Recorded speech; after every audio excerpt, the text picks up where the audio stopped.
안녕하세요. 영업의 신조입니다. 오늘도 해외 영업 바이블 계속 읽어보도록 하겠습니다. 오늘은 126페이지입니다. 네. 마감을 위한 마지막 카드 4.3을 읽어보도록 하겠습니다.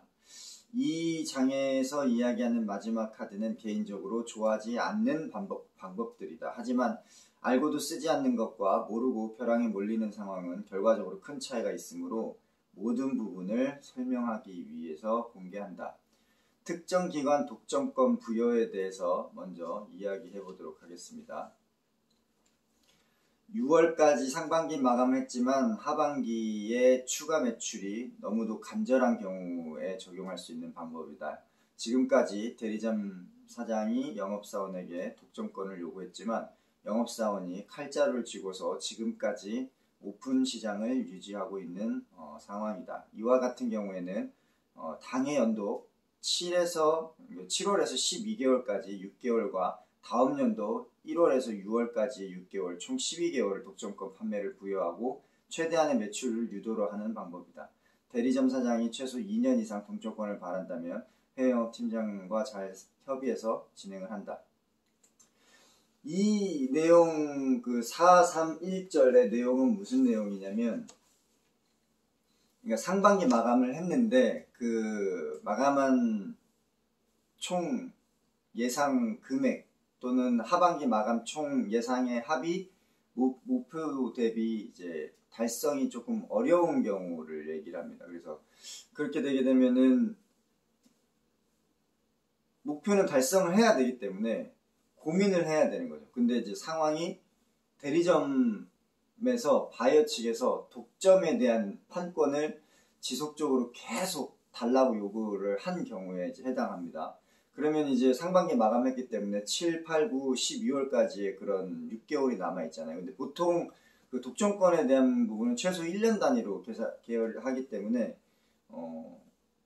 1년 단위를 꼭 1월에서 12월로 한정해서 이렇게 진행할 필요는 없습니다. 그래서 7월부터 내년 6월까지 해가지고 독점권을 한시적으로 부여를 하는 거죠. 또는 1년 또는 2년을 부여하면서 그 독점권을 부여한다는 의미는 그 시장에 대해서 어느 정도 매출을 보장해야 되는 책임 의식이 생기게 되기 때문에 그 의식을 심어주면서 하반기 부족 매출을 땡겨오는 겁니다. 요거는 어차피 시장에서 요구해서 가져가는 건 아니고 바이어하고의 그런 독점권 판권에 대한 부여를 통해 가지고 물건이 이제 흘러 들어가는, 상품이 흘러 들어가서 대리점 창고에 쌓여 있는 거죠. 근데 이제 이게 그렇게 100% 나쁜 거는 아닌 게 상품이 대리점 창고에 쌓이게 되면 그 재고에 대한 소진을 위한 스트레스가 굉장히 높습니다. 대리점 사장은, 바이어들은. 그러면 이제 해당 영업사원이라든지 조직들, 마케팅 조직들, 뭐 다양한 임상이 필요하다면 임상 조직들을 통해서 그 상품과 서비스를 판매하기 위해서 고민을 내부적으로 하게 됩니다. 그럼 또 그 에너지가 또 일부 소진하게 되고, 그 소진한 게 또 홍보가 되고 체험 마케팅이 되고 또 소문이 돌고, 그렇게 돼서 다시 또 제2의 구매가 이제 일어날 수 있기 때문에 어느 정도의 그 촉매나 자극제가 되는 경우도 있습니다. 그렇기 때문에 100% 부정적이라고만 볼 수는 없습니다.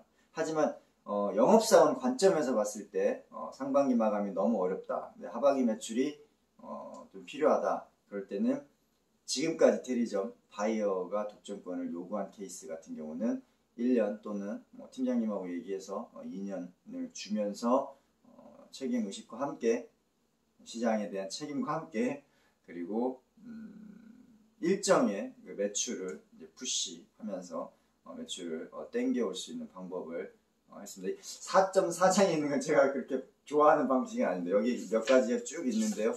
이 방법들은 정말 비상시, just in case입니다. emergency 상황에서만 상황을 하시기 바랍니다. 네, 오늘 수요일입니다.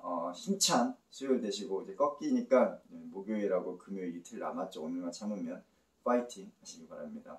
오늘 하루 행복한 하루 되시고, 해영업 바이블 영업을 해주셨으면 마치겠습니다.